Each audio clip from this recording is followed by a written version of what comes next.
Hello and welcome to Newsmax TV. Right now we're talking with Kentucky Senator Rand Paul. And Senator, thanks for taking some time to talk to us today.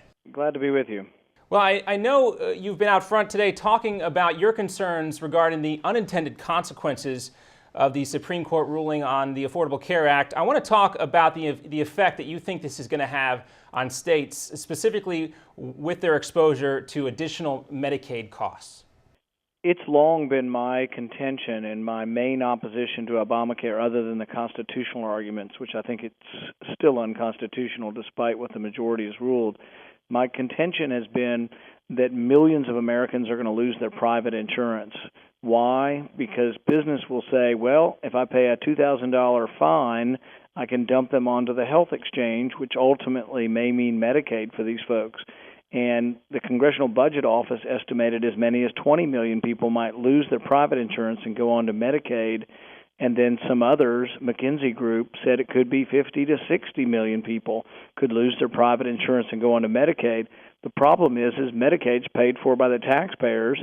The taxpayers are already beleaguered in many states, California and Illinois, but really many other states where Medicaid is the driving force, the largest item in most state budgets, growing faster than any other item. So really nothing in this bill does anything to control costs. It's just going to shift them to the taxpayer, and I fear it's going to lead more quickly to bankruptcies for states. And where do you see the states trying to make up this additional expense? Do you see state-level tax increases? Do you see further cuts to things like public schools and other programs? Are these the areas you think that will eventually suffer those unintended consequences you spoke about? Everything's going to get pinched, and that's really the problem. I see an increasingly adversarial role between federal government and state government, but between state government and the taxpayers, because the taxpayers are beleaguered. They don't want more taxes, but they're stuck because Medicaid's going to grow by leaps and bounds, and the costs are not controlled. Why are the costs higher under Medicaid, and why can't they control them? Because you make it free and people overuse it. People don't have any question or limitation on how often they go to the doctor if it's free.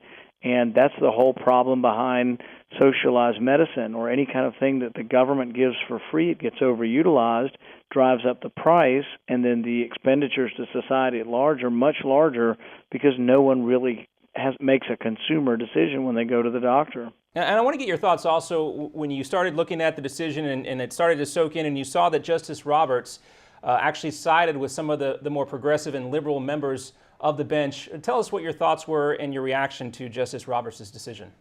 Well, I'm disturbed by it. I wish he were more of a fan of Madison. Madison wrote that the General Welfare Clause said that you can have tax and spending, that's under Article 1, Section 8, but that it was limited by the General Welfare Clause. But Madison thought further that the General Welfare Clause was limited by the enumerated powers. If it wasn't something that was enumerated in the Constitution, if it wasn't specifically given to the federal government, it was left to the states and the people, like the 9th and 10th Amendment said. And this has been rulings of the Supreme Court in the past. It's the Madison view with regard to the spending clause of the Constitution that it does have limitations. But this ruling really does a grave disservice to those who believe in an original interpretation of the Constitution, because basically this goes along with decisions from the FDR era that basically say there are no limitations to tax and spending. They said, oh, it's limited under the Commerce Clause, but so what? Just stick it under the tax and spending clause and government can do whatever they want. And that's a recipe for disaster, because the government we have is $1 trillion in debt every year, $16 trillion in debt overall. And if you say that this government and all future governments have no limitations, that the tax and spending authority is limitless, it's a recipe for bankruptcy for our country. And it's a sad day that it's come to this, and I'm very disappointed. And if you can, sir, if you have a second, talk to us about what kind of impact you think this will have on voter turnout come November. Well, my hope is that the Tea Party rallies begin to be energized again, that the conservative base of the party swells up and says, we've had enough of this. We've had enough of, 4 years of the most anti-business administration we've ever had, and that they rise up and say no more.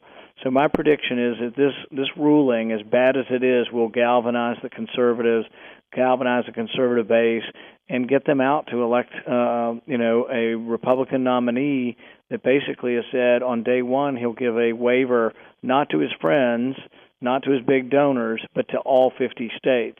The president's been giving waivers already, but only to his friends, only to big donors, unions, and apparently restaurants where Nancy Pelosi likes to have dinner. So, but giving a waiver to all 50 states, I think, will be upheld by the courts, and that's a big reason. You get a chance. If you want to get rid of Obamacare, you're going to get one last shot, and that's in November. All right, excellent. Kentucky Senator Rand Paul, thanks so much for taking some time to talk to us today. Thank you, John.